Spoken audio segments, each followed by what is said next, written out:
E no USA Talk de hoje você vai conhecer a história de uma brasileira arretada que veio do interior do Ceará há mais de 24 anos e construiu uma das maiores empresas de seguro de vida e saúde aqui nos Estados Unidos com mais de 10 mil clientes. Inacreditável essa história.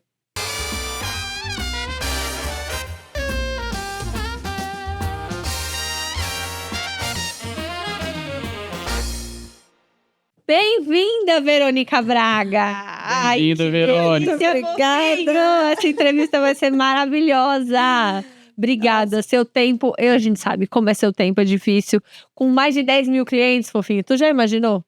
Corrida. Trabalho. Gente pra tomar conta. Trabalho. Mas eu não faço sozinho. E o Trump ajudando, né, Vê? Mudando o leito da hora. Ai, Trump, Nossa Senhora. Mas, Vê, a gente veio para falar de empreendedorismo e a sua história é inspiradora. Então, começa contando pra gente um pouquinho de como é que você veio para os Estados Unidos e aí depois a gente entra em como você empreendeu na área da saúde. Como é um prazer. Primeiro, eu quero agradecer, Bia, você pelo esse convite, pela oportunidade de estar aqui hoje. Eu sempre gosto de compartilhar um pouco a minha experiência, a minha história aqui de 24 anos aqui na América. E como eu cheguei aqui com as pessoas, às vezes eu não sabia o propósito do que Deus tinha reservado para mim aqui. Eu só sabia que Ele estava abrindo portas. Então, assim, a maioria das pessoas que a gente conhece que está no Brasil, inclusive as minhas amigas que estavam no Brasil em 2000, né? Os sonhos delas era vir morar nos Estados Unidos, abrir seu negócio e ficar rica milionária. Eu, na minha humildade, eu venho de uma família grande, eu sou o número 11 de 14, nascido no interior do Nordeste do Ceará, uma casinha de palha e de barro, um chãozinho de barro, onde eu pegava água no carrinho de pipa. Para você ter ideia, eu era muito simples, aprendi muito. Na casa, eu morei na casa de uns advogados, li muitos livros e a minha graduação veio basicamente de livros. Então, assim, chegar aqui nos Estados Unidos e empreender não era o que eu tinha na minha mente. Você nem vislumbrava esse tipo de coisa. É muito simples, eu simplesmente pensava em casar, ter meus filhos, porque lá no interior do Nordeste era um homem para 10. Puta braba! Qualquer um nessa época era um rei, era na minha igreja, né? Fora da igreja tinha, mas na minha igreja para casar era 1 para 10. E eu já estava naquela idade onde as pessoas chamavam de vai ficar Vitalina. Vocês sabem o que é isso? É tipo, vai virar pra titia. A minha cunhada, o meu irmão falava que eu vou construir um quartinho aqui, o seu caritó. E eu já estava preocupada, gente. E realmente, as moças mais novas, elas tinham mais chance do que eu. E você tinha quantos anos nessa época? Eu tinha 25, né? 2000. Faz conta aí, gente. Vou fazer 58, mais ou menos por aí. Não, você não estava nova ainda. Estava nova, mas lá no Ceará não era tão pra já estar casada. Todas minhas amigas estavam casadas. E eu comecei, a orar, né? Botar o joelhinho no chão, pedir a Deus para me achar o meu marido. A tampa da panela. A tampa da panela. E aconteceu que uma amiga mudou aqui para Orlando, Flórida, e ela conheceu o meu selecionado marido, o príncipe encantado, que depois desencantou, isso é uma longa história. Não, eu estava encantado ainda. Estava encantado. E ele passava ela na Disney, ele era amigo do Mickey Mouse. Então ela me apresentou para ele, porque assim como gratidão, né? Tipo assim, você me passou no Mickey Mouse, vou te conseguir uma namorada. E aí ele começou a ligar para mim, falando espanhol, fiquei apaixonada, era um cidadão venezuelano que morava aqui nos Estados Unidos desde criança. E também estava procurando casar e a gente começou a conversar. Lá no Brasil e ele aqui. E nessa época era cartãozinho. E ele pegou um cartão. O pessoal de hoje em dia não sabe como era difícil. Carta. Antes de prosseguir com a história, deixa eu te fazer uma pergunta, uma curiosidade que eu tenho. A gente conversa com muito empresário que, tipo assim, teve uma infância humilde, começou bem humilde, assim, do Brasil, e muitos deles vieram para os Estados Unidos para ter uma vida melhor, como a maioria dos imigrantes, né? Sim. E hoje, eles atingiram patamares legais, assim, que são pessoas bem-sucedidas, até com uma condição financeira legal. E uma coisa que eles falam, que mesmo nessa simplicidade deles, quando eles eram mais jovens, eles eram felizes. Eu era muito feliz, gente. Uma casinha de barro, eu adorava subir nas árvores. A minha infância, eu lembro até hoje, tomar banho de cachoeira, comer fruta, manga no pé da árvore, assim, da mangueira.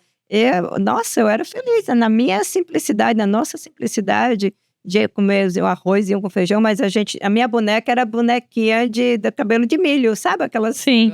bebezinho, a minha mãe fazia ali nossas bonequinhas. E ali, mas eu tenho recordações maravilhosas da minha infância. A simplicidade não quer dizer que a gente não é feliz. Sim. Você pode ter tudo e não ser feliz. Tem muita gente, né? É interessante como a felicidade é uma para cada pessoa, né? Tem uma frase, tipo tem uma frase muito pesada que fala assim, que tem pessoas que a única coisa que elas têm é dinheiro. Mais nada. Só dinheiro. Hoje a gente pega tanto dinheiro, eu sempre falo. Eu tenho uma frase que eu falo assim, as pessoas até me olham. Eu amo o dinheiro me ama, então é uma excelente relação, mas ele não é meu Deus. Porque o dinheiro, ele me dá a oportunidade de ajudar outras pessoas. Sim. Não só eu ter uma vida melhor, meus filhos, a minha família no Brasil também, que eu ajudo, estou sempre à disposição. Se eu não tivesse, não tinha como ajudar. O dinheiro compra um remédio, ele não compra saúde. Mas ele compra remédio, estrutura. Então, assim, é importante, sim. O dinheiro é importante ter dinheiro, mas ele não é o meu Deus. Eu não coloco ele no centro da minha vida, porque para mim dinheiro é consequência de boas ações, de um bom serviço que eu faço à comunidade, às famílias. E é óbvio que eu vou ser recompensada, mas eu faço com amor. E eu digo, vem muito dinheiro, graças a Deus, e que vem mais, mas é por os frutos que você semeou, né, Você semeou. E eu sempre falo muito, eu vou adiantar para vocês que estão vendo aqui, que chegar aqui nos Estados Unidos, começar um negócio não é fácil, manter um negócio não é fácil, mas se você faz com propósito, com amor, não tem como não prosperar. Honestamente. O que você falou é verdade. A questão do dinheiro, de receber. Uma coisa que eu falo para todo mundo, assim, eu acho que o dinheiro que você ganha tem que ser proporcional ao valor que você entrega à sociedade ou ao meio que você convive ali, né? Quando você ganha muito fácil, fazendo uma coisa errada, é um negócio que, assim, você não vai longe. Você perde a mesma velocidade, né? Eu conheço, gente, desde que eu estou aqui, empresas que levantam rápido, também cai rápido. Pessoas que começam rápido, também cai rápido. Eu estou no mercado, nessa área de seguro de saúde, mais de 15 anos, trabalhando oficialmente, porque anteriormente eu trabalhava nessa área por amor. Eu servi a comunidade, serviço voluntário, onde eu aprendi bastante. Eu amo aprender. Quando tem estava falando com a Bia outro dia, as leis novas. Eu não sou advogada, mas eu vou aprender. Vai estudar, a gente está sempre trocando mensagem, né, Vê? A gente está sempre... Agora, voltar um pouquinho para trás. Você foi importada, então? Eu fui. Ela foi importada pelo amor. Tá vendo, fofinho? Na época era o Príncipe Encantado ainda. Ela foi importada. Eu fui importada, gente. Olha aí que chique, não tinha pensado nisso. Viu, Vê? E o mais engraçado também, gente, que quando eu vim pra cá, eu pensava assim, eu só queria ser mãe. Meu sonho, meu desejo do coração era ser mãe. Preparar o nascimento do meu primeiro filho foi, assim, a coisa mais maravilhosa da minha vida. Nossa, que Depois legal. Deus me presenteou com mais 3, sou mãe de 4 filhos. E quando, assim, você decidiu vir, você conheceu essa pessoa e vocês começaram a conversar por telefone e tudo mais. Então, é a história do cartãozinho, uma vez por semana. Aí ele veio me conhecer. Claro que se apaixonou por essa mulher maravilhosa. E ele que veio dos Estados Unidos pra... Foi lá pra me conhecer, porque eu digo, eu não falo inglês, não. Eu digo, Estados Unidos, gente, eu não gosto de Mulher inglês. poderosa é assim, tu quer mesmo? Então vem buscar. É o primeiro passo, é isso mesmo. Aí ele veio, aí já gostou, a gente ficou noivo, aí continuamos conversando, foi 1 ano, tá? E aí eu tentei meu visto pra cá, com tudo, porque eu tava já um trabalho bom e tudo, mas a idade não ajudou, negaram o meu visto. E foi de turista. Foi de turista, porque eu queria vir pra conhecer primeiro, né? Eu não queria já vir casada. E aí o que acontece? Eu digo, olha, não é meu visto, então, né? Bye. Aí ele falou, não, vou aí, a gente casa. E aí foi assim que ele foi, eu casei no Brasil, festão na igreja, com tudo que tem direito na época. E 3 meses depois, eu fui chamada para a entrevista do Green Card. E eu já cheguei aqui Com Green Card. E Green Card. Só um detalhe, gente. Chegar nos Estados Unidos com Green Card, que muita gente acha que já tem... Não. Que a gente fala pra todo mundo, o Green Card não vem com $10 mil pra você gastar. Não vem. Passei aqui, a única coisa diferente é que talvez eu não fui para a limpeza imediatamente, mas eu fui lavar prato, tá? Porque meu marido não era um homem rico, ele trabalhava na Disney, na época o salário da Disney era $7 a hora. Continua sendo salário mínimo, né? Hoje em dia a Disney não paga paga até bem, já tem gente que ganha até 15, 17 dólares a hora. Ah, mas é o mínimo. É o mínimo, mas o mínimo eu tô falando de 7 dólares. Não, sim, mas assim, a gente parando pra pensar proporcionalmente, eles continuam pagando um salário mínimo. É que tem muito benefício, tem algumas outras coisas. E tem posições também que tem tip, dependendo. Mas eles não têm um histórico de ter salário. O salário, né? Porque são muitos funcionários. Então, assim, eu lavei prato para pagar minha passagem quando eu cheguei aqui. Meu primeiro Natal, meu primeiro Thanksgiving foi dentro de um restaurante lavando prato. Eu fiz salada, eu trabalhei no Chick-fil-A, que hoje em dia é moda. Eu trabalhei no Nossa, Chick-fil-A tem bastante tempo, né? Fazia 120 saladas por dia. Eu era magrinha de tanto que eu trabalhava. Andei de ônibus, de 2 ônibus, 3 ônibus aqui na Flórida, gente. Não é igual. Não é, pessoal. É um a cada hora, olha lá. E bem limitado. Não, e bem limitado. Ponto em cada canto. Eu ia ali no Chick-fil-A da Sunbake e demorava 3 horas para chegar no Intergarden. Nossa. 3 ônibus, downtown, eu rodava, gente. Então, tudo isso eu passei e eu sou grata a Deus por tudo que eu passei, porque hoje eu valorizo cada tudo na minha situação. vida, eu valorizo. Todo dia minha oração de manhã é de gratidão. Todo dia quando eu volto para a graça é de gratidão, porque se você nunca passou, você não sabe. Não sei. Eu sempre falo para as pessoas, gente, não corte o processo. Sei que é difícil, mas vai passar. E um dos conselhos que eu sempre dou, olha, ore e agradeça a Deus e peça para Ele e abrindo os caminhos para você, que Ele vai abrindo, porque Ele abre, Ele é o Deus de todas as coisas. Ele abriu o mar, Ele separou terra, Ele derrubou muros. O que Ele não pode fazer com fé? Pode fazer. Pode. É só confiar e acreditar no processo. É isso aí. E não ficar só reclamando e chorando. Uma coisa que vocês, acho que quem me conhece, por tudo que eu já passei, ninguém nunca me escutou reclamando e chorando. Não, é arregaçar a manga Sempre pra cima. Pra cima, chorar, reclamar, ficar preocupada. Preocupada a gente fica, mas todo mundo fica. Mas reclamar não resolve nada. Chora, fica preocupado, mas faz trabalhando, né? Eu choro, sério que esse... Deixa eu te fazer uma pergunta. 2, na verdade. Nessa transição que você casou no Brasil e você já se mudou pra cá. Qual a ideia que você tinha dos Estados Unidos, né? E você veio direto pra Orlando, não foi? Fui direto pra Orlando Intergarden. E qual foi a sensação quando você desceu aqui no aeroporto, que você viu esse mundo completamente novo? Nossa, gente, eu lembro quando eu passei por Miami e eu não tinha nem um centavo para dar uma pessoa que queria carregar minha mala, eu não tinha $1 na bolsa. Uhum. Quando eu cheguei de Miami, já vi que era um local diferente, energia diferente. Meu Deus, eu me dei conta, eu não falo inglês. Eu não falo nem espanhol, porque eu falava com meu marido, mas era portunhol. E eu nem espanhol. Eu disse, Jesus, o que eu tô fazendo aqui? O primeiro mês eu tinha vontade de voltar. No segundo mês eu chorava. No terceiro mês eu achava que a minha língua ia ficar pregada, porque eu não tinha com quem falar. Tinha esse monte de gente brasileira que tem aqui essa maravilha que você pode ligar e pôr a igreja tudo em português. Não tinha. E aí eu digo, o que eu tô fazendo aqui, Senhor? Mas eu sabia que ele tinha um propósito. E você deve ter tido outro choque também, que você é do interior. Até, vamos supor, se você não tivesse saído do Ceará, vindo para os Estados Unidos, tivesse ido para São Paulo, por exemplo. Já seria uma tremenda... Já seria um choque, né? Você veio direto para Miami, né? Foi o primeiro lugar que você... Desceu Miami, ela foi parar em Winter Garden 24 anos atrás, ela tava quase aqui com o interior do Ceará. Nossa, isso que eu ia falar. só mato, Eu né? só passei por Miami. Vim pra Winter Garden e o Winter Garden era tudo escuro à noite. Gente, fazenda. Fazenda, exatamente. Então não foi tão chocante essa parte, porque era o Winter Garden é bem interior. Mas foi a primeira vez que você andar de avião, por exemplo, não foi? Não, eu fui pra Rio pra entrevista do Green Card no Rio. Então essa foi a primeira vez. Já tinha. O aviãozinho já tinha passado. Já tinha passado, já. Então, mas chegar em Orlando, o choque maior foi a língua. Uma pessoa como eu, que ama falar, que fala, todo mundo que eu encontro, desde a hora que eu desço do carro até a hora que eu chego na porta, da entrada do meu escritório, eu venho falando com a menina que limpa, eu venho falando com a menina que entrega comida, eu venho falando blá, blá, blá, blá. Eu falo, eu amo falar. Então, assim, eu digo que a parte mais difícil para mim foi a comunicação dos primeiros anos. Me demorou um pouquinho. E eu tenho até uma recomendação que eu dou para todas as pessoas que chegam a conversar comigo, que chegam aqui e dizem que não conseguem aprender inglês.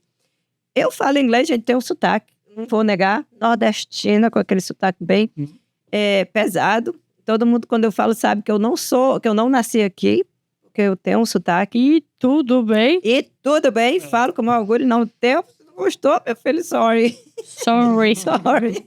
Mas quando eu cheguei aqui, como é que eu fui aprender inglês? Fui para uma escola, né, de noite, para aprender, e eu aprendi portunhol, espanhol, porque na classe, eu, primeiro, não entendia o que a professora falava. Segundo, não tinha com quem praticar o inglês. Porque é diferente do curso de inglês do Brasil. Que aula em português, você aprende o inglês. Não. Ali você tá praticamente aprendendo duas línguas, espanhol e inglês. E aí, sabe como eu vim realmente aprender inglês? Lendo. Eu gosto de ler, eu sempre gostei de ler. Então, chegava uma revista, um jornal, a minha meta era todo dia aprender pelo menos 5 a 10 palavras por dia. Pronunciar não ia sair igual, mas eu saber o que era.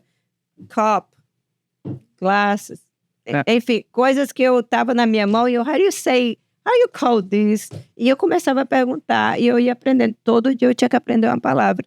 Então, se você chegar e começar a falar só português, Globo, rádio, português, esquece que vai demorar muito. Mas se você entrar dentro da cultura e todo dia você determinar, eu quero aprender uma palavra nova, não tem como você não aprender. É como tudo, é prática, né? Prática. Tem que praticar. Tem que ter determinação, resiliência, prática. E não ficar esperando que alguém venha fazer alguma coisa por você. É você que tem que fazer.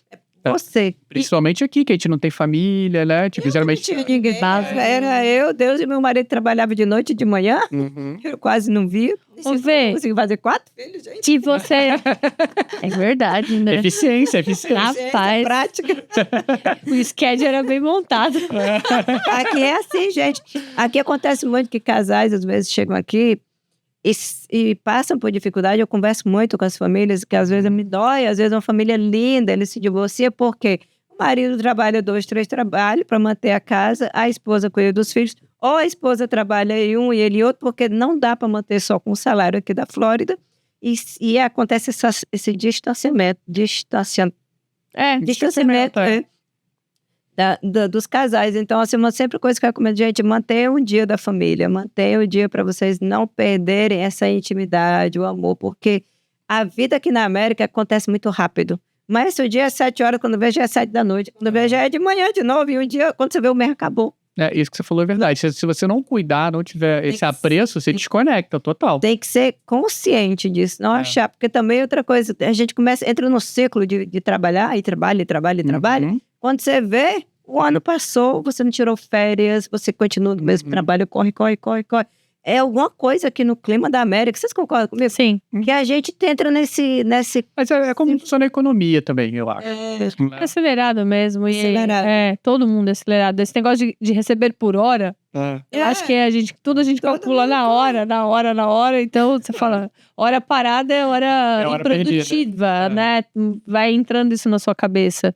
E vê, você passou quanto tempo nessa insanidade de vários trabalhos? Aí você teve seu filho, cuidou da família. Eu posso compartilhar uma outra experiência que eu acho que é bem interessante. O sonho da casa própria, né? Muitas pessoas... Meu marido morava aqui desde os 18, ele já tinha 30 e tantos anos quando a gente se casou. Ele nunca teve a casa própria. Eu conheço pessoas que moram aqui 20, 30 e não têm a casa própria. Eu nunca entendia isso. Mas como? Como que a pessoa tem a casa própria? Porque às vezes a pessoa não tem um objetivo. Tem um objetivo, metas claras e bem definidas. Você trabalhar para aquilo não tem como não acontecer. Então você, tipo assim, outra coisa. Se você tem as metas claras bem definidas, você consegue trabalhar para aquilo. Um exemplo. Quando eu cheguei aqui, vou contar a minha história. Eu sou uma pessoa que tive problema de asma quando criança. Mas quando eu cheguei aqui, eu tive várias crises de asma. Eu vim aprender. Pólen, né? Não. Essa é uma longa história. Quando eu voltei, o conto de fada. Quando eu cheguei aqui, meu marido, ele morava no quarto. E as roupas dele estavam tudo em sacos pretos. Ele tinha acabado de mudar de um quarto para o outro. E a gente não tinha nem lugar para colocar o pé, tudo era dentro do saco. E aí eu digo, meu Deus do céu. A situação era séria. Aí eu digo, bom, acho que a gente precisa comprar uma casa, né? Porque eu quero ter meu filho, não posso ter meu filho no quarto. E aí, da minha cabeça eu preciso comprar uma casa. A meta era ter meu filho e dar um local saudável para ele. E eu com crise de asma. Parar no hospital várias vezes, quando eu comecei a entender que precisava de um plano de saúde aqui. E aí, a gente conseguiu mudar para um apartamentozinho de um quarto, depois de 3 meses, eu acho, tanto que a gente vai para o apartamento. Só que Deus, como eu digo, Deus ele tem uma coisa assim comigo, que ele disse, minha filha, eu te conheço, se tu ficar aí acomodado, tu vai ficar aí. Então vou colocar o quê? Nesse apartamento vai ter mofo. Putz. E eu continuava com a crise de asma. E aí eu digo, não, eu preciso de uma casa. Meu marido, ele trabalhava muito com as pessoas do México, mexicanos. Os mexicanos aqui, eles moram muito em mobile home. Aqueles casa de mobile home. E aí eles, ok, vamos comprar então um mobile home. Ele me levou para ver num parque de mobile home. Quem tem asma, gente, quando você abre uma porta, não precisa nem fazer o teste, mofo. Você abre a porta, você... o pulmão já arrepia igual um gato. Só para o pessoal entender, mobile home são aquelas casas pré-fabricadas. Que eles botam em cima de um trailer. Não é muito trailer. Você pode transportar a casa. E é bem legal, tem muitas comunidades de mobile home bem legal aqui, hoje em dia, para as pessoas acima de 50 anos. E hoje melhorou muito também, né? Tecnologia também. Tem casas incríveis. Mas, como eu tô te falando, Deus queria algo para mim. E eu digo que quando Deus quer, ele sabe os filhos dele. Ele sabia que o meu ex-marido, que hoje em dia é ex, ele era muito acomodado. E aí aconteceu que quando eu abri a porta, era um outro local mofado. Isso para mim estava dizendo, é uma casa que eu preciso comprar. Ele não tinha crédito, ele não tinha dinheiro. E todo mundo dizia que conhecia que ele não qualificava para comprar casa. Eu estava nessa situação e eu me determinei a ter uma casa. E por que eu estou contando tudo isso? Para vocês entenderem que se você focar numa coisa, não tem ninguém que vai dizer que você não pode, que você não pode. Não, e o que você falou é uma lição meio de vida. Porque a pessoa pensa, tá nos Estados Unidos é fácil. Não, ele estava desde criança. Olha, cidadão americano, eu com green card, e eu conheço vários casos mesmo. Ou seja, documento é importante? É importante. Você tem que ter paz. Documento traz paz. O documento traz paz, mas o documento ele te dá oportunidades. Liberdade. É como se fosse assim, não existia um americano que é homeless. Eu acho que ele não te dá uma oportunidade, na verdade. Ele te possibilita ter oportunidade. E você que tem que correr atrás da oportunidade. Eu conheço pessoas que não têm e têm vida mais bem-sucedida do que quem tem documento. Mas, ou seja, documento é bom ter, eu recomendo para você não estar cometendo uma infração. Exatamente. Então, fica à mercê da lei também, né? Porque toda hora muda, né? Mas o foco aqui que eu quero trazer para vocês é, sim, documento é muito importante, mas resiliência, determinação, metas claras e bem definidas para uma pessoa que quer crescer e melhorar de vida é fundamental. Todo mundo falava para mim, você não pode, seu marido não tem crédito, não tem como comprar casa. Porque eu estava pesquisando e perguntando. E o meu ex-marido, ele falava, eu não posso, porque ele acreditava. Eu não acreditei. Eu digo, olha, a gente pode, a gente vai comprar uma casa. Em 10 meses, gente, eu estava entrando na minha casa. 10 meses de morar aqui nos Estados Unidos, pela qual eu tenho até hoje. Essa casinha lá é o Winter Garden, onde meus filhos nasceram e se criou nessa casa, porque o meu propósito era que meus filhos crescessem dentro de uma casa. É uma casinha de 1.500 square feet, eu acho. Hoje em dia ela ainda me produz, ela está alugada. Mas se eu não tivesse foco e determinação e escutasse o que as pessoas falavam, perto, inclusive o meu marido falava que ele não podia, porque ele não tinha crédito, porque ele não ganhava. Você não tinha conseguido. Eu não tinha conseguido. E como que eu consegui? Honestamente. Fui estudar, ver vários programas que tinham do governo para aquela pessoa que comprava a primeira casa. Uma FHA. Até hoje tem. Meu ex-marido tinha um programa que ele fazia através de trabalho, foi ok. A gente conseguiu emprestado $1.500 na época para dar de entrada na casa. Mas isso foi eu procurando, sem falar inglês, sem falar em espanhol. Simplesmente focada e determinada e não escutando as pessoas. Entendeu? Então, por que eu conto essa história para vocês? Porque muita gente escuta a outra pessoa falando, não, tu não pode, não, isso não é para ti, esquece disso. Não, gente, nós viemos aqui realmente para ter uma vida melhor, uma vida em abundância. Então, não só aqui no Brasil, onde você estiver, Deus, criador dessa terra, ele nos criou para ter uma vida em abundância. Não aceite escassez. Verdade. Não, e pensa nisso. Nessa época, você não tinha acesso à informação. Você não sabia a língua. Não sabia a língua. Você não tinha acesso à informação. Não conhecia ninguém. É isso que eu tô te falando. Eu acho que nem celular tinha na época, né? Não tinha, gente. Não tinha. Mas olha só, eu passando, como é que eu encontrei? Passando nessa casa, nesse parque de mobile home, tinha uma plaquinha que falava assim, we sell house, falamos português. E eu, dentro do carro, peguei o telefone da mulher, anotei. E aí, o telefone era aquele de casa, né? Sim. Cheguei em casa, liguei, a mulher só fazia obrigada. Ela era de Portugal, nascida aqui. Os pais eram Portugal. Mas entre obrigada, a gente marcou para se encontrar e ela foi me dizendo, não qualifica, mas tem esse programa. Vai por esse caminho, vai tomar aqui. essa classe aqui. E eu, agora, vamos. E ele, essa mulher tá doida, Doida? 10 meses depois eu tava dentro. Exatamente. Isso tudo por quê? Porque você correu atrás. Que correr atrás. Foi uma simples-ação. A Exatamente. gente podia ter comprado um motorhomezinho mofado, outro, que era o que a gente podia na época, ou simplesmente ter ficado com outro apartamento. Só que uma coisa que eu tenho, que eu agradeço a Deus, é resiliência e determinação. Quando eu quero uma coisa, que eu sei que eu quero a coisa, e qual é a razão de eu querer essa coisa, só Deus tira. Se ele disser para mim, não vai, não faz, eu não faço. Mas se ele disser, tu vai, tu pode, tu faz, É isso aí. E aí você passou quantos anos, antes de empreender, quantos anos você passou trabalhando em diversas áreas e como que a saúde entrou? Como que a saúde entrou na sua vida? Boa sua pergunta. Eu lembro que o meu propósito era ter uma casa e família. E família. Meu filho nasceu, eu comprei minha casa em 2002, cheguei aqui em agosto de 2001. Em abril de 2002, eu já estava entrando na minha casa e ficando grávida e tendo meu filho em 2003. Tudo assim, regradinho. E aí, depois eu fiquei grávida da minha segunda filha, e eu trabalhava no Walmart. Walmart para juntar dinheiro, porque quem fazia todas essas coisas da casa era eu. Nossa primeira fornitura foi de achar, de doação. Móveis. Fornitura são móveis. As coisas, assim, eu teve que pintar a casa, a gente fazia tudo, né? E aí... Quando eu estava nesse processo de trabalhar e cuidar, minha filha nasceu prematura, minha segunda filha. Eu tive que parar de trabalhar e ficar em casa, cuidando dela e fazer serviço voluntário na escola. Como é que eu entrei nessa área de saúde? Ela era muito doentinha, eu vivia em médico e não podia trabalhar, então o que sobrar para eu? Servi nas igrejas, eu fui cair naquela parte de ajudar a comunidade hispana pobre, que não conseguia pagar um seguro de saúde, o Medicaid, seguro do Estado. Aprendi bastante ali, se vi muito nessa parte. E aí eu fiquei assim, encantada de verdade, quantas coisas maravilhosas tem esse país para oferecer para aquelas pessoas que necessitam. E aí, durante esse processo, eu fiquei grávida do meu terceiro filho, depois da minha quarta filha, e eu passei a ser stay home mom, ficar em casa cuidando dos filhos, fazendo serviço voluntário nas igrejas, nas escolas, que eu amo fazer serviço voluntário, eu quero um dia que Deus me dê a bênção e a oportunidade da minha foundation, que eu te falei. Eu quero trabalhar com a minha foundation, só fazer serviços sociais. É uma das coisas do meu coração. Ainda não estou lá. Vai chegar. Vai chegar.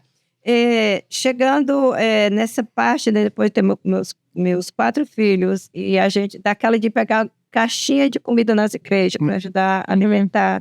Deixa eu cortar você rapidinho, só para a gente elucidar. Tá. Nesse período, então, quem estava provendo era o seu marido. Ele era casado, né? Conta da casa, água, luz, porque telefone. uma coisa que as pessoas não têm que ter a consciência, muitas não têm, que comprar casa, hoje eu tenho programa de incentivo. Não vou dizer que não vou dizer que é fácil, entendeu? Mas talvez seja o menor dos desafios. Depois você manter essa casa, pagar o seu financiamento, o mortgage, a hipoteca, que talvez seja o maior desafio. E geralmente é a longo prazo. Eu quero falar para você o seguinte, que a gente tem que ser realista, você pode. Uma casa que eu comprei, que a gente chama Blue Collar, né, que é de pessoas, não era uma... Porque existia uma casa, né, que era uma casa ali na Stony Brook, Winter Garden, que eram as casas do meu sonho, que eu achei linda, vi, mas não pude. Realidade, eu comprei uma casinha de 1.500 square feet, pequenininha, na nossa possibilidade de pagar. E ainda assim não era fácil, né? Não era fácil. Meu marido tinha 2 trabalhos e eu cuidava das crianças. E é claro que eu fazia umas coisinhas ali para ajudar a comprar roupas, fazer serviço voluntário, ia doar meu trabalho numa loja, que às vezes eu podia comprar coisas para nessas lojas. Sempre me virando. E a conta não fechava, pelo jeito, não fechava. E aí, mas ainda piorou. Putz. 4 crianças com meu bebê de 12 meses, um filho de 9 anos, outro de 7, outro de 5 e outro de 12 meses. Fiquei sozinha, não fiquei viúva, e eu não vou falar isso aqui, falei pra você, é muito, muito particular. Não tem problema. Mas eu fiquei sozinha com 4 crianças para cuidar sem nem um centavo no bolso, porque o provedor já não estava.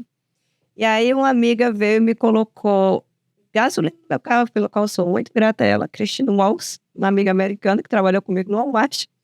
E nós somos amigas até hoje, mais de 25 anos. E ela me levou para limpar a casa, move in, move out. Que quem não sabe, move in é as pessoas que mudam, saem, alugam e saem. Então essas casas eram muito sujas, mas pagava bem.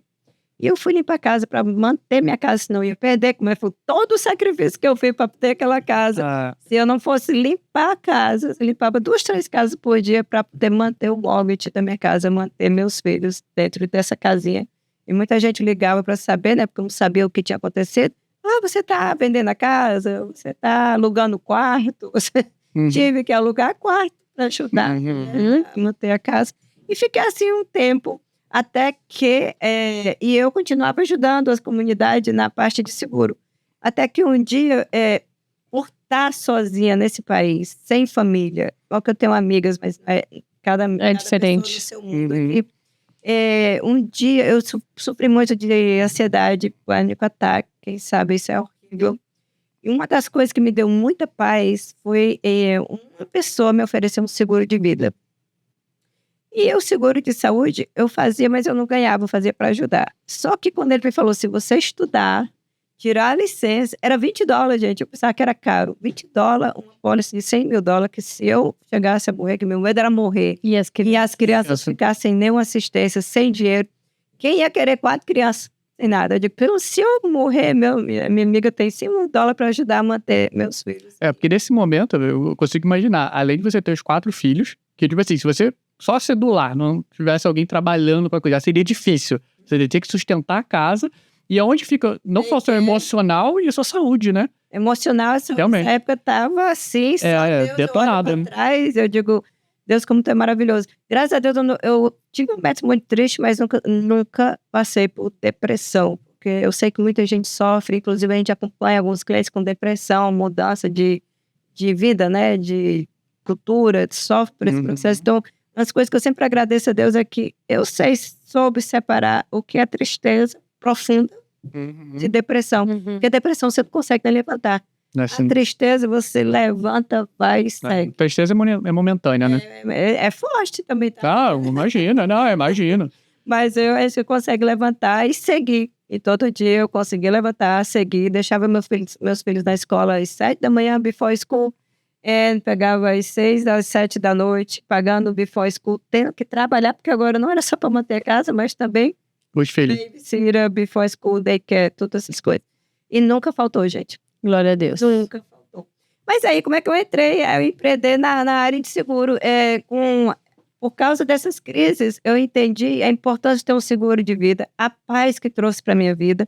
E eu digo, peraí, gente, eu vou adorar fazer isso para trazer essa mesma paz que hoje eu tenho para outras pessoas. Sim. E aí eu comecei a estudar. Agora eu disse, que hora para estudar? Não era fácil. E o inglês, nessa época, não era muito bom, não. Então eu tinha que começar a estudar. E a linguagem, os termos, eram termos que eu nunca tinha escutado. Extremamente técnico. Né? Totalmente técnico. Totalmente técnico. Então, assim, para mim era outra língua, porque eu sabia falar diaper, copo, gás, mas Outro universo. outro universo. Como é que estuda? Limpando 3 casas por dia, cuidando de 4 filhos sozinha. Como? Não tem tempo nem energia, né? Depois de chegar em casa, eu vou colocar todo mundo na cama, porque nessa época era tudo eu. E era tudo pequeno. Colocar todo mundo na cama. Eu tomar um banho e estudava de 10 da noite às 2 da manhã. Então não tinha dinheiro nem pro Red Bullzinho, né? Café. Café mesmo. Café e vontade. Força de vontade. A vontade, a fome. Como é que fala? A fome dá. Como é? Com o que? Eu esqueci também. A fome vem com o que comer? Alguma coisa assim, a vontade. Não, quem tem fome tem pressa, é isso? Não, eu vou tentar. Calma que já vem, na mente já Tudo vem. bem, então. É juntar a fome com a vontade de comer. Falar até juntas. Exatamente. Então eu tinha bastante fome e vontade de comer, de ter paz. Me deu força para estudar de 10 da noite às 2 da manhã, levantar outra vez de novo às 6, estar na escola e ser aquele ciclo. E blá, blá, blá. Quanto tempo, Fê? Estudava. Demorou 3 meses. Pra tirar a licença. E esse estudo que você tá fazendo é pra passar na prova pra conseguir a licença. Porque a prova é do Estado. Você passa na online primeiro e depois você vai ter que passar na do Estado. E graças a Deus, como Deus me deu a facilidade de interpretação, passei na primeira tentativa. E Muita gente não E você não tinha um dicionário inglês-português? Você tinha ferramentas? Tinha tudo, o tempo todo. O tempo todo. Não, isso é bom para as pessoas saberem as ferramentas que você usava. Eu não tinha o Papel, É por isso que eu tô falando, né? Não tinha Duolingo. Estudava e tinha no meu carro. E quando eu parava, gente, na luz vermelha, eu vou falar, não é que eu andava estudando, dirigindo. Na luz vermelha, eu tenho um papelzinho com meus notes, eu estava sempre olhando. Demorou 3 meses, passei da primeira vez. Mas é o tipo da coisa. O que eu digo para as pessoas, passar no teste, tirar a licença, não quer dizer que você já tem um pouco de cliente. Não, é uma construção, né? É a mesma história do Green Card. É a mesma história do Green Card. É a oportunidade. Na minha classe, tinha mais de 300 pessoas. Eu estava falando para a Bia, 10, eu acho, das que eu conheço, conseguiu se estabilizar nessa área. Que seguiu a carreira. Porque não é bem enumerado. Você faz um seguro, vamos colocar aqui para as pessoas entenderem. Uma pessoa fecha um plano de saúde com você. Quanto que você recebe por mês daquela pessoa? Pouquíssimo. Já Tipo- vamos falar uma policyzinha de $100, é 10%, $10. Então você, só para as pessoas entenderem. Então Só pra você você fecha uma entender. policy que você fecha uma policy, Não uau, paga- de $300, de 1.000, você vai receber Não 100. paga a hora do funcionário. Não vai pagar. A hora e a gente demora 1 hora com ele explicando. Ou seja, é mais de 1 hora. E não só isso, e para você fechar. Só que você, inclusive, a sua empresa, né, ela dá muita assessoria Assistência, pós-venda também, né? Tira dúvida, ajuda a marcar. Quando eu comecei, gente, para mim, o que eu mais amo fazer é educar as pessoas. É explicar para elas como funciona. Você pode até ter um plano de saúde. Eu conheço uma pessoa que tem 10 anos de plano. Desculpa. Plano de saúde nunca fez o check-up anual. Putz, Não Nunca precisa. fez. E com plano de saúde. Não sabe nem para onde ir, não sabe nem como fazer. Então, não é só fazer o plano de saúde. Bom, se ela cair no hospital, vai ter que usar o plano. Uhum. Mas não sabe. Então, não adianta você ter uma coisa que você não sabe usar. Então, a nossa empresa ela é muito focada em fazer check-up anual, na prevenção. Está precisando de ajuda, um exame não foi aprovado, a gente ajuda. Chegou contas, porque chega... E é verdade que eu sou cliente, tá? Ela sabe. eu também. Uso. Cliente, assim, tipo, o pessoal, qualquer dúvida que você tem, recebe a carta, entende. E chega, né, carta, e chega conta, e chega... Clientes que dizem assim, eu digo, não paga isso, porque não era para pagar, o seguro tinha que ter aprovado, então a gente tem que... Disputar. Tem que disputar bills, Uhum. contas, porque, infelizmente, nem todo mundo é focado em ajudar o cliente, né? É. Se quiser receber, colou, né? Porque a gente tá nos Estados Unidos que não existe isso, existe. O seguro tá sempre tentando. Não, já tem outra coisa. Eu Tem falo, muitas fraudes aqui. eu falo como cliente também. Além de você ter que dominar sobre o plano de saúde, obviamente, você tem que ter uma certa noção de contabilidade também. Porque o seu imposto de renda influencia diretamente no plano de saúde aqui. Eu sou muito grata a Deus por estar nessa área, porque abriu o meu olho. Para ajudar os meus clientes, eu tenho que entender para poder ajudar. Então, o meu olho, o meu conhecimento expandiu Foi de uma maneira incrível, Uhum. porque eu fui entendendo muito mais como funcionam as coisas, a contabilidade, a importância de fazer um bom contador, a gente estava falando, né, Pia? A gente sempre Uhum. fala sobre isso. Um contador que te oriente, porque eu também faço seguro para as pessoas que estão aos 65 anos, Medicare aqui. Então, se você trabalha e paga o seu imposto, desconta o FII, né? FII que a gente fala, Desconta as taxas. as taxas do Medicare, do Social Security, você vai ter uma pensão melhor quando você aposentar, você vai ter um melhor plano de saúde quando você realmente precisa dos 65 anos, que a carência, a garantia começa a melhor. falhar. Então, tipo assim, são muitas coisas que você tem que se preparar hoje para que no futuro você não tenha que pagar um preço. Ô, Vê, com quanto tempo você tirou a licença e em quanto tempo você conseguiu empreender, abrir teu escritório? Abri meu olho para entender como funcionava o business, porque eu fazia mais institucional. É tanto que parte da minha empresa é muito institucional. A minha gerente fala assim, Verônica, você está parecendo uma instituição. Você passa horas e horas ajudando o cliente. Institucional que você diz assim, você não cobra por isso, né? É como se fosse voluntário, Ela fala, voluntário. essa empresa aqui, ela disse, não é non-profit. Ela fica falando. Eu digo, porque o core da empresa é servir. Claro que a gente tem, ela não é um non-profit, né? Que ela tem, eu tenho que ter para pagar os funcionários. Eles são pagos para atender você e todos os meus clientes. Uhum. Eu sempre falo para vocês, eu não quero incomodar. Não incomode sim, eu tenho gente lá pra gente, não é incomodar, é o nosso trabalho. Se você não precisasse de um agente para te ajudar, então o que eu tô fazendo aqui? Pode ligar, pode pedir, porque nós estamos aqui Pra isso. É parte do agente, é cultura de um agente, de uma seguradora fazer isso? Não. Não é. Obrigada por responder. Não é. A maioria dos agentes e agências, o trabalho delas é te dizer assim, ok, seu plano custa tanto, você paga tanto. Se precisar, liga no convênio. O seguro, boa sorte. Você precisa saber, baixa o aplicativo e te vira. Então, não é assim. A nossa cultura é acompanhar, é ajudar. E fazemos com muito amor e carinho. Verdade. Né? E isso é bem interessante. Tu demorou ou foi seu pé? A minha pergunta foi, com quanto você tirou a licença? Aí, quanto tempo depois você conseguiu abrir a sua empresa? Olha, a minha empresa tem histórias. Eu comecei fazendo sociedades. A minha empresa mesmo sozinha, acho que tem 7 anos. Não, mesmo com sociedade, assim. Porque você continuou fazendo o que você tinha que fazer para sustentar a casa e continuou em paralelo fazendo no seguro. Ou seja, gente, eu continuei com a companhia de limpeza, de um lado. E aí eu continuei desenvolvendo e criando meu book of clients, a carteira de clientes. No decorrer dos anos. Demorou, acho que uns 5 anos. E você estava conciliando os trabalhos, esses trabalhos extras que você fazia, no caso, né? E essa sua carreira que você estava se empenhando. Eu limpei muita casa ligando para o hospital para saber de build de cliente. Liguei muitas vezes, porque a carteirinha do cliente. Eu liguei ali, ó, a mão trabalhando.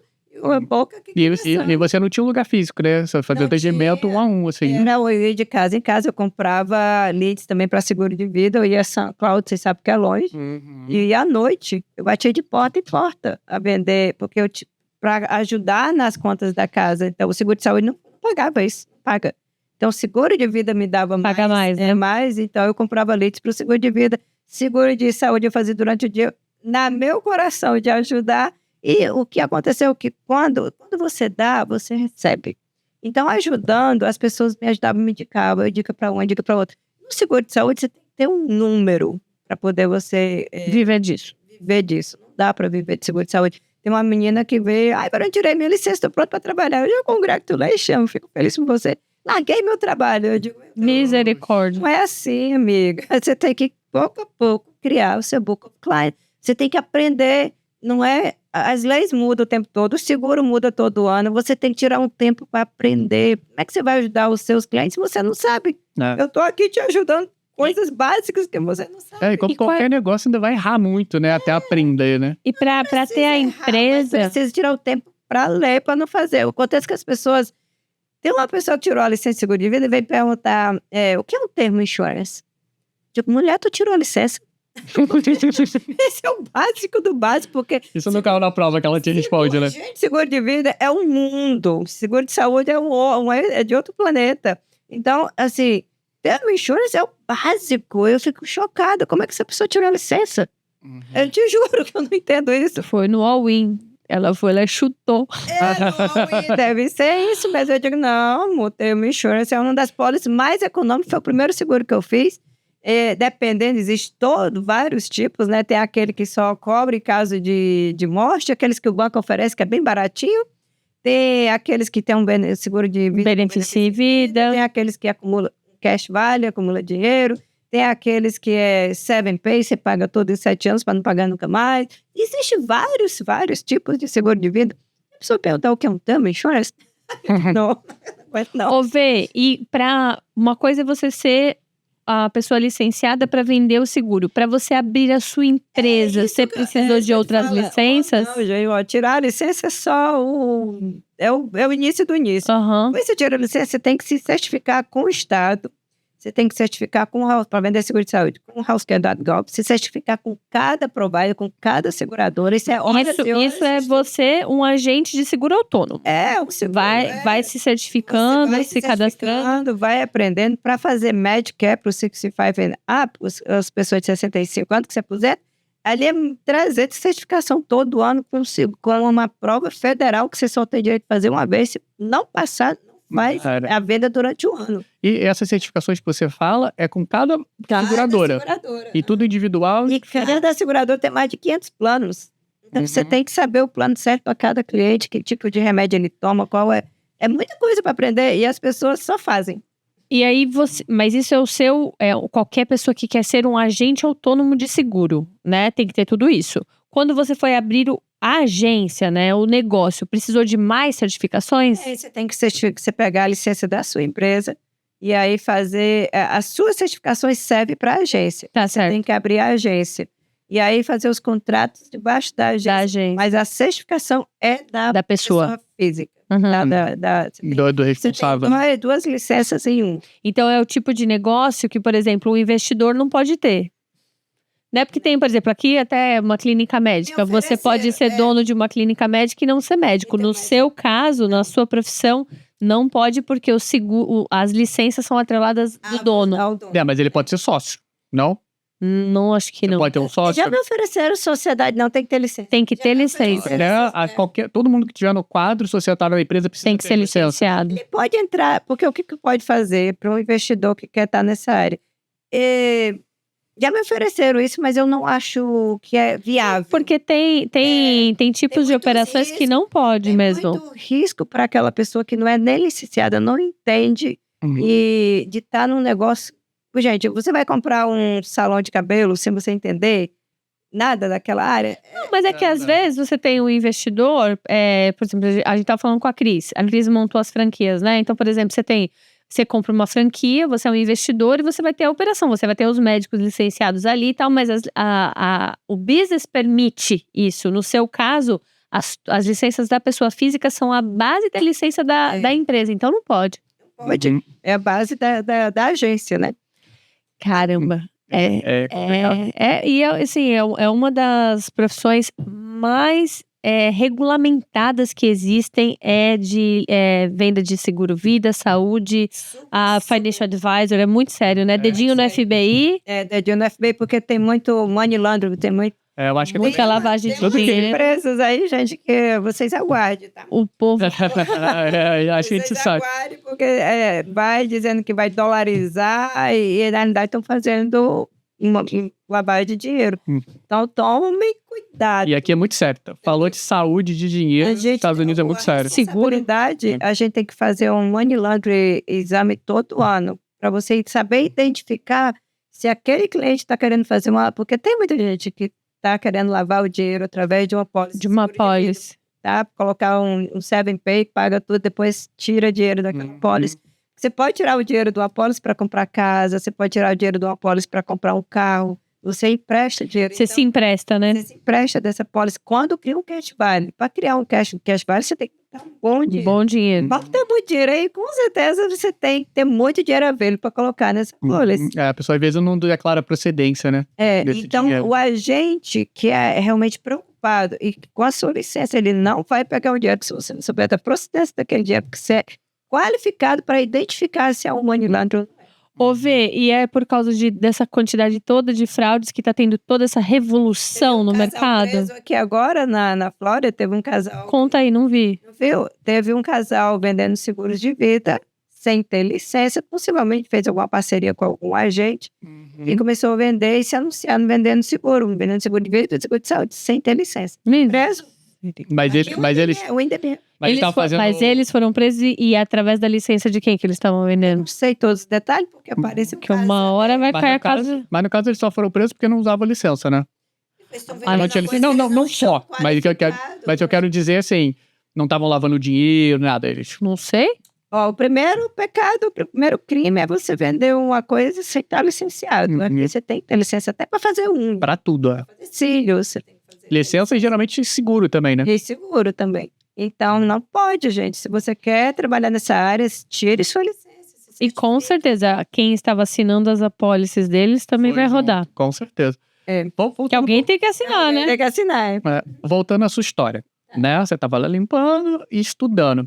Eu lembro que uma vez a gente foi gravar um vídeo, não sei se você vai se lembrar desse dia, que a gente foi naquela primeira salinha que você teve, que você divia a mesinha. Lembra? Você lembra disso, né? Deixa eu contar essa história ainda tinha aqui para vocês. Quando eu comecei, gente, eu trabalhava para uma agência e quando eu tinha um cliente, porque eu não tinha escritório, eu ia atender na agência. Aí a gente juntou uns 4 agentes, e era eu, e não falou o nome, e a gente ia na mesinha. Você e mais 3. Eu e mais 3. Era uma mesinha que era mais ou menos desse tamanho aqui. Era salinhas que, tipo assim, desse tamanho. Não, eu acho que era menor, só cabiam 4 cadeiras. Uhum. E aí a gente, falando com o cliente, a gente tinha que sair para fora para poder falar. Então, assim eu comecei com a VFP Insurance, né? Uma mesinha dividida com 4 agentes. E aí depois, a cada agente foi para um lado e eu fiz a minha sozinha, também sozinha, só com uma secretária. E nesse momento da mesinha, você fazia isso full time? Não limpava a casa, eu só ia para lá quando eu tinha um cliente para atender. Que era para ter porque normalmente eu ia de casa em casa, eu batia a porta, eu agendava, eu ia para casa das pessoas. A pelo tá economizando, né? Marcando o cliente na sala, né? Marcando na sala, já tava chique.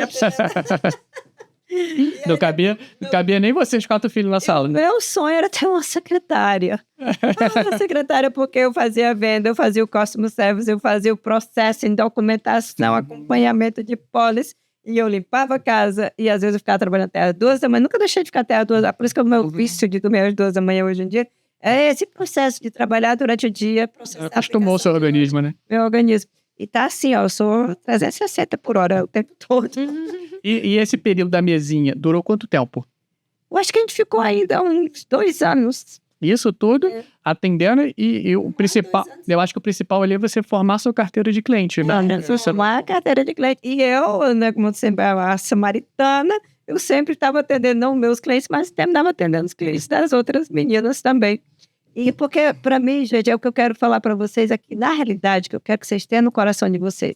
Não importa o que você vai fazer, é que você tem que fazer quando você... Com amor. É com amor, porque não dói atender uma pessoa que não é minha cliente. Não dói passar uma informação para uma pessoa que não trabalha para mim. Porque é o que eu falo, eu respiro, eu como, eu faço aquilo todo dia, é feito com amor. Quando dói, se você está no local que dói, que é estressante, muda. Não é pra você. Não é para você, não bate tecla aí, porque não vai adianta. aparecer. E depois desses 2 anos, foi quando você começou a decidir full time? Quando que você fez essa virada, né? Você passou assim, não, pô, agora eu quero sair. Secretária. Então, qual foi o ponto que você falou assim, agora eu vou parar de fazer outro, vou me dedicar full time aqui? Qual foi a virada, assim, de chave? Durante esse processo, teve muitas vezes que eu pensei, vou parar de fazer isso. Os seguros de vida, ele é bom fazer, mas ele tem uma coisa chamada chargeback. Por exemplo, você fecha uma apólice comigo, Sim. tá? Aí você pagou 3 meses, a conta apertou, a primeira coisa que você faz é cancela aquela apólice. A companhia, ele pagou adiantado para mim o ano. Então, eu comecei alguns clientes cancelavam a apólice antes. Não, você tem que devolver. Teve uma época que eu disse, não, isso não dá não, eu vou parar de fazer isso. É porque não é um negócio de primeira prioridade, né? Pelo menos com a maioria. Mas o seguro do carro é prioridade porque é lei.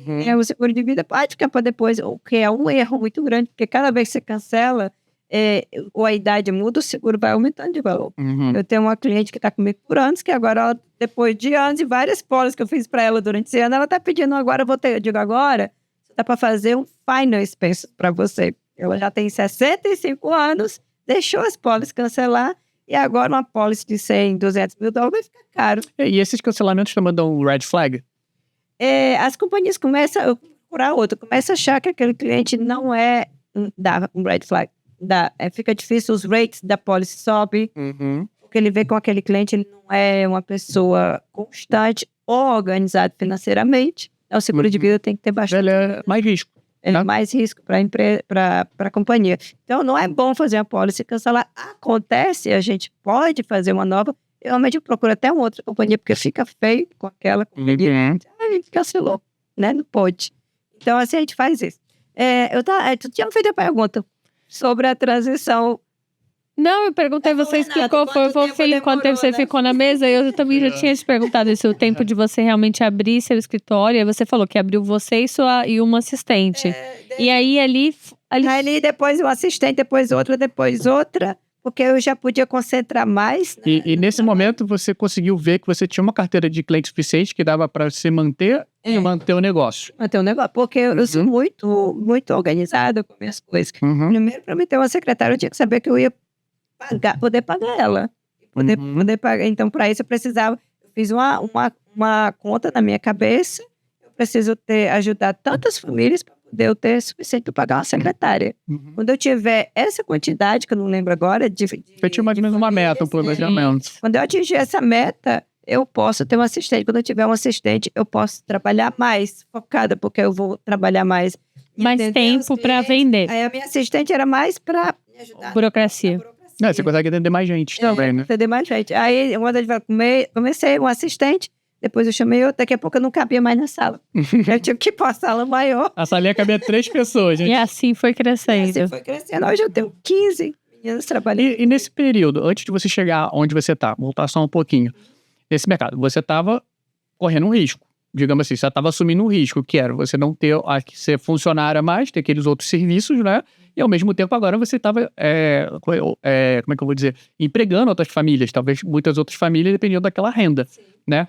O mercado, como é que era o mercado? Ele era seguro?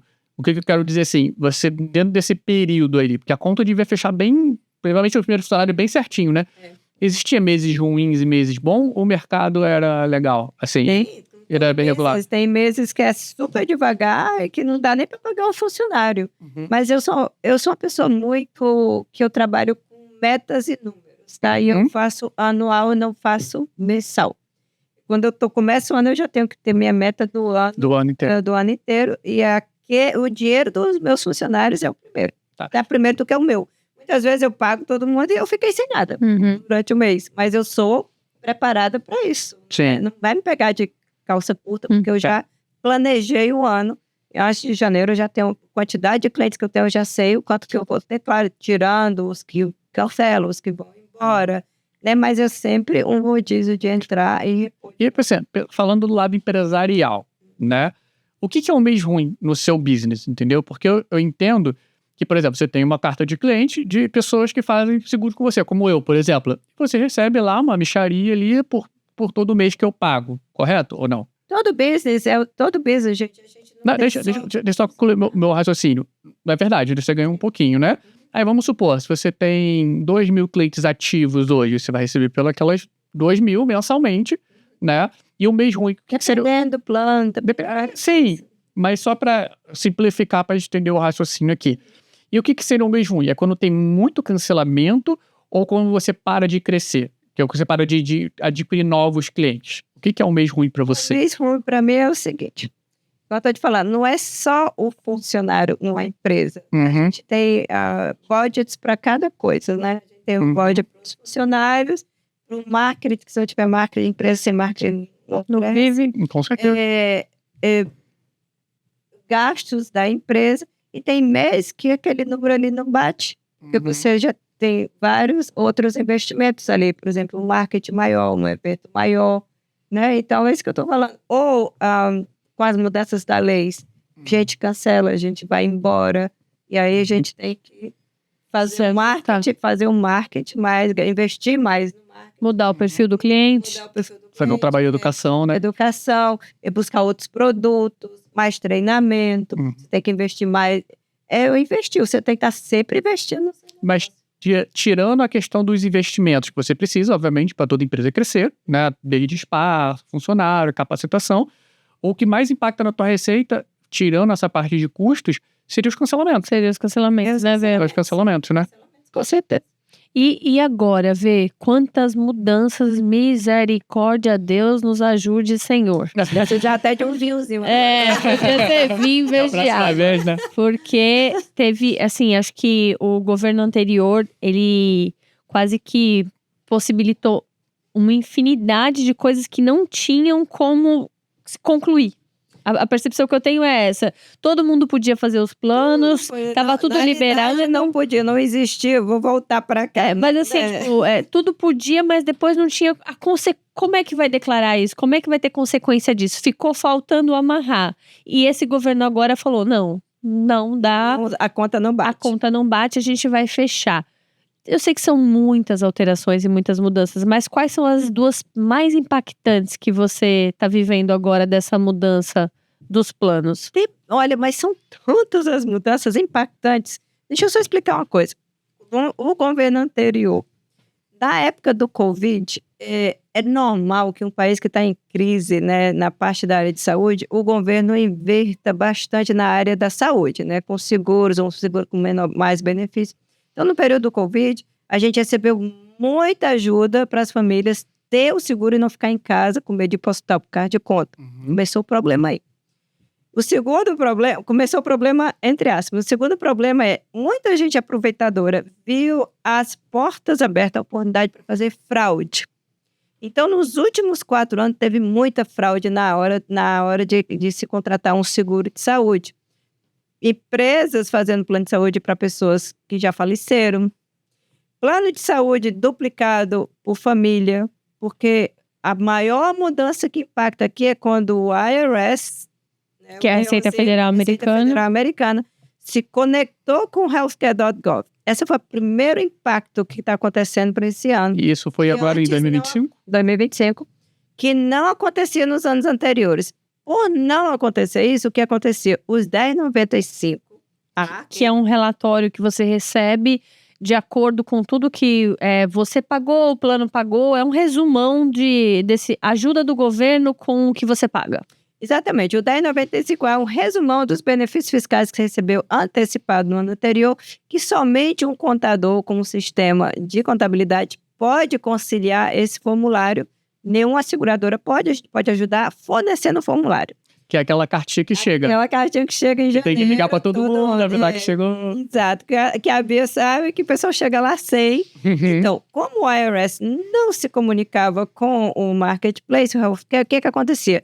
Eu podia chegar lá e dizer assim, Bia, faz meu imposto e eu não te dou a carta porque eu sei que a minha renda é diferente do que eu coloquei lá para ter um benefício maior. Não faço nada, fico bem caladinha aqui, nunca vou conciliar esse benefício fiscal. O que acontece? Tem bilhões de cartinhas 1095 que não foi conciliada. E eu não estou falando somente de pessoas que às vezes estão esperando o green card ou que não tinham social. Estou falando de americanos, de pessoas com social, cidadãos americanos ou com green card ou com work permit que não estavam conciliando esse formulário. É claro que, por exemplo, se você liberou bilhões de ajudas para o seguro de saúde e na hora de fazer o imposto tem somente milhões que estão conciliando, cadê os outros milhões? É claro que a primeira solução, vamos juntar aqui o IRS com o healthcare.gov. Agora fazer o pente fino. Esse é o maior impacto que está acontecendo, que não vai mais passar renovação de clientes. E as renovações aconteciam automáticas. Por quê? Porque o sistema foi desenhado dessa maneira, para ficar mais fácil, que é bilhões de pessoas renovando o plano em novembro e dezembro. O sistema não aguenta, não tem força para aguentar todo mundo entrando e renovando seu plano. Então, eles criam uma forma de se renovar automático por anos. Esse ano agora, de 2025 para 2026, as renovações vão ser manual. Todo mundo tem que conciliar e só vai ser com imposto. E se seu imposto não está conciliando, você não vai poder renovar o plano com benefício fiscal. Esse é o maior impacto que vai acontecer agora. Porque a maioria das pessoas se aproveitava dessa fragilidade do sistema para poder fraudar e tirar um... Porque os Estados Unidos, ele é assim, ele acredita que você... É que nem eu. Eu acho que todo mundo é bom até que me prove ao contrário. Então, o que acontece? Ele acredita que todo mundo sabe que está pegando um benefício fiscal e ele vai conciliar no final do ano, né? Então, não é assim. Infelizmente, nem todo mundo pensa assim. As pessoas pegam como uma oportunidade. Opa, ele não dá um conselho. E posso até dizer que nem todo mundo cometia isso por ser fraudulento. Tinha muita gente por não saber e tinha muita gente que tinha acesso a um benefício. Você podia ter. No caso de estudantes, por exemplo, você podia ter, mas um estudante não tem residência fiscal, ele não tem social, o imposto dele não é feito como o imposto de um residente, ou seja, você não consegue fazer uma família todo mundo junto, são pessoas individuais, então acabava que não tinha como a conclusão. Essas pessoas não estavam fazendo por má fé. Não é por má fé. Era permitido. O sistema foi criado errado. Foi criado de uma forma que dava para fazer. Dava para fazer. Agora, só que hoje em dia já não dá. Esse é o maior impacto, ou seja, quem não tem social e quem não concilia o imposto não vai ter direito ao benefício fiscal para 2026. É certo. Tem que conciliar, né? Tá errado. É impactante? É impactante. Mas assim, temos que nos adaptar com as novas regras. Agora, outro... Isso tem a ver, por exemplo, com quem... Vou falar de indocumentados. Porque as pessoas Muito indocumentadas... documentado, fazendo também a torta e direita. Aí chegava para mim na minha empresa e eu dizia, olha, você não qualifica, porque tem que, para qualificar, não é só fazer o imposto, tem que ter a documentação, né? É um documento que está aqui nessa lista. E tinha empresas fazendo fraudes também com isso. Então, por exemplo, uma pessoa que ela tá aqui há 5 anos, 10 anos, ela tá indocumentada, mas ela tem um Tax ID, que é o CPF do estrangeiro, Pode, porque... ela não qualifica, mesmo ela pagando imposto. Mesmo ela pagando imposto, porque existem 2 requisitos para qualificar para o plano. Antes da lei que foi assinada dia 4 de julho, existia 2 requisitos. Você ter um status migratório ativo e você fazer o imposto. Era 2 coisas para qualificar. A partir com a lei nova, que foi assinada agora no dia 4 de julho, a partir de 2026, você só qualifica se você tiver o green card e o imposto conciliado. Então, só quem tem Social Security vai poder ter plano. Green card. Deve ter plano, né? Nem no caso, tem o Social benefício, né? É o benefício. Você pode ter o plano. Se você tem um green card ou tem um visto O ou B2, Work Permit, para 2026, você qualifica para ter o plano, mas não qualifica para o benefício fiscal, que é uma mudança de muito impacto, porque a gente sabe que tem muita gente nesse processo esperando o green card por 2, 3 anos, pai dando para o filho dando para o pai, casamento, visto O, visto L, visto religioso. Se fizer o imposto, até agora, 2025, e tiver um status migratório ativo, você tem Nossa, agora eu tô aqui na minha cabeça, não tem nem no imposto não tem onde colocar. o green card. Não tem. Mas é isso que eu tô te falando. Para os próximos anos, eu tenho quase certeza que eles vão mudar o formulário. Vai mudar, porque vai ter que mudar. Vai mudar nem porque... tem nenhum de botar isso, sabia, fofinho? Você põe lá social ou Tax ID, mas você não tem como colocar lá tem green card ou não. Não tem essa pergunta. Não tem, mas deixa eu te falar uma coisa. Vai mudar o formulário ou o nosso sistema vai bloquear. Agora eu posso processar um visto religioso, um L, um O, um EB2, EB3, com a carta de aprovado, com o social, com o Work Permit. Em 2026, eu só posso processar se eu tiver o green card na mão. E era mais flexível, né? Que antigamente você conseguia processar só com a carta de que você, do protocolo, que você protocolou. Os anos anteriores era mais acessível ainda. Em 2025 já teve essa mudança. Em 2026 eles apertaram mais ainda. Tem que só processa quem tiver o green card. Em 2027, a não ser que tenha uma modificação nas leis, porque sempre eles fazem modificações, né? Porque essa lei, ela está modificando o Affordable Care Act anterior da época do Barack Obama. Essa lei está fazendo uma emenda, ajustando outras leis. Então, para mudar uma lei, tem que vir outra.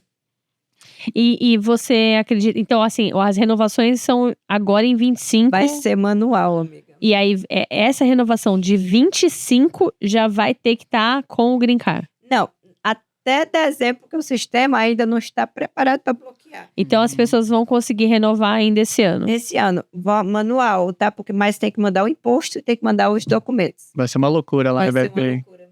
E assim, me tira uma dúvida. A gente tá falando de fazer seguro ou ter o benefício. Porque, por exemplo, vamos supor que eu não tenha documento aqui há 10 anos. Eu consigo fazer o seguro pagando full? Claro. Não, se você está sem documentos, sem status, sem social, você não pode, não deveria, ou nenhum agente oferecer um seguro pelo healthcare. Não pelo healthcare, mas, por exemplo, o seguro particular. Pode. Aí pode. Ele tá falando do particular. O particular pode. A gente tem companhias que até global, coberturas maravilhosas aqui no Brasil. E essa seria a única alternativa para quem não tem documento hoje em dia. A única coisa é que se você está em tratamento, por Deus que lhe guarde, mas tem casos de clientes com tratamento de câncer, problema de coração. Esse seguro eles não vão cobrir esse tipo de tratamento, pelo menos até nos próximos 12 meses ou 2 anos. Não vão cobrir ou vão cobrir? Não cobrem. Os fora do marketplace. Os particulares. Então, esses clientes, se eles tiverem social e tiverem documentos, mesmo que eles não tenham green card, eles podem estar no healthcare, no marketplace, pagando full price. Se não tem status, não tem social, não tem documento, eles vão ter que ir para um privado, um seguro privado, que também é muito bom, só que eles não vão ter essa parte coberta de tratamento, remédio pré-existente. Então, a gente vai ter que fazer uma divisão. Às vezes, o esposo vai ficar no healthcare, a esposa vai para outro seguro que a gente tem. Nossa, aí eu fico imaginando, sabe o quê? Ver a quantidade de pessoas que estão aqui há muitos e muitos anos, que não são indocumentadas, que têm o benefício. Vai dar um caos na saúde também, hein? Porque, entre Vai ter que aspas, os ajustar. hospitais, eles são todos. Aqui os hospitais são todos particulares, mas eles não podem negar atendimento a seu ninguém. Olha, Eles podem negar de fazer uma cirurgia e tudo mais, mas eles não podem negar. Então as pessoas vão entrar, o que vai começar a acontecer é isso. É o que acontecia antes do Barack Obama. Antes do Obama fazer isso, porque vai isso que ficar eu acho- aquelas por contas isso que gigantescas vai, Para a pessoa, Pro muita gente hospital. fazendo bankruptcy. Vai acontecer muito isso. Vai. O que não pode ficar, gente, é sem plano. Tem que ter o plano. A gente tem a opção de ter outros planos. Não vai ser nada mais de 5, 10, 20 dólares, tá? Vai ser preços mais acessíveis do que um plano que cobre doenças pré-existentes, mas não pode ficar sem. Porque ainda mais se você tem a ideia, a intenção de se legalizar nesse país. Tem que cuidar do nome, tem que cuidar do crédito. E é tudo adaptação, porque também eles vão mudando as leis e as coisas vão tendo que se governo ajustar, vai, e todo governo mundo tem. vem. E é bem assim, né? Porque aí entra um governo democrata, pode tudo de novo. É uma bagunça isso. Bagunça, muda a lei de novo. Tudo de novo. Mas agora a gente tem que andar pianinho até. Mas eu acho que isso também é uma parte passageira também, porque eu acho que os próprios empresas privadas vão começar a equalizar isso. Eles vão ver oportunidade de mercado para lançar produtos que antigamente não tinham. Desde quando a lei foi assinada dia 4 de julho, eu paro de procurar produtos e opções que possa ajudar as famílias imigrantes, nossas famílias que estão aqui há alguns anos, Sacou? esperando o green card. Uma hora vai sair o green card. E vai ter. Abriu-se um novo leque no mercado, né? Novas oportunidades para as pessoas. Assim, né? Assim. Porque antes do Affordable Care Act, era assim. Está voltando agora. As pessoas tinham que contratar planos privados para poder. E não era essa maravilha, porque agora está todo mundo acostumado, né, com um plano que cobre doenças pré-existentes, exames preventivos, consultas, especialistas, urgente care, hospital. E porque é o que a gente fala, aqui não tem o SUS. Não tem a saúde pública. Então, assim, de algum jeito ou de outro, o que o governo fez investindo nisso foi quase que economizando em criar hospitais públicos, vamos colocar assim. Então, o dinheiro que eles não gastariam numa baita de uma infraestrutura de hospitais públicos, eles desenvolveram para dar esse apoio para as pessoas. Porque no final, não tem jeito. Você tem que ter um tipo de saúde pública, porque os hospitais particulares ficavam com as dívidas. Ficavam com as dívidas. Não, e é uma atitude bem inteligente se você parar a pensar. Porque ele também, com ele, pagando o benefício, ele controla quem pode usar e quem não pode usar e deixa que não tenha abusos no sistema também. Sim, o problema foi esse de abuso, mas tem muita gente que tá aqui há muitos anos, Sofia, é isso que eu tô dizendo. E que não vão ter social ou green card e que pagam seus impostos há anos. Eu conheço. Muitas pessoas pagam os impostos, Os DACAs ano passado. Quantas pessoas? Então, assim, de algum jeito isso vai ter que se organizar também, porque senão vai dar outro caos na saúde, como já teve. Eu espero, sinceramente, que haja umas mudanças nessa nova lei, porque vai ficar muito pesado para muita gente. Pelo menos, assim, em algumas situações específicas como essa, pessoas que estão aqui há mais de 10 anos, também flexibilizar para algumas situações. Porque não ter o green card não significa não ser residente fiscal. Porque uma pessoa ilegal, ela vira residente fiscal, né? E paga seus impostos. Então, uma dúvida também. Existem situações que a pessoa não tem green card, mas ela tem o social. Ela consegue fazer só com o aí social? não vai conseguir mais. Não consegue, porque Não mais. Imagina, quem tá aqui antes de 2000, todo mundo tem social. Saia na farmácia o social. Então, era na farmácia que pegava. Então, assim, é um caos mesmo. Vê, a gente tá caminhando pro final. Eu queria que você deixasse uma mensagem de motivação para quem quer empreender aqui nos Estados Unidos, quem tá chegando aqui ou quem tem o sonho de vir para cá. Olha para aquela câmera e fala para essa pessoa. Mensagem para você que está nos escutando. A primeira coisa que eu vou falar é você planejar. Antes de você tomar uma decisão de vir para cá para os Estados Unidos e fazer um investimento, abrir uma empresa, venha conhecer primeiro, planeje, faça seu business plan, seu plano de negócio e tenha resiliência. É o segredo. Planejamento, resiliência, honestidade, trabalho, encontrar o que o seu coração gosta de fazer, porque não é fácil, gente. Vocês vão trabalhar horas e horas até vocês verem aquela frutinha sair da terra e começar a crescer e virar uma planta. Então tem que ter resiliência, tem que ter planejamento, tem que saber o que você quer. Encontre uma coisa que você faça com amor, que não vai doer. Você pode fazer 12 horas por dia e você vai continuar falando e aquilo ali faz parte de você. Essa é a minha mensagem. Obrigada, Verônica. Muito obrigada. Fofinho, que programa, hein? Foi top. Maravilhoso. Foi muito bom. Valeu, Valeu, Vera. Eu que agradeço, Bia. Beijo. Beijo pra vocês. Agradeço o tempo. Também amo cada um de vocês. Obrigada. Tchau, tchau. Tchau, tchau.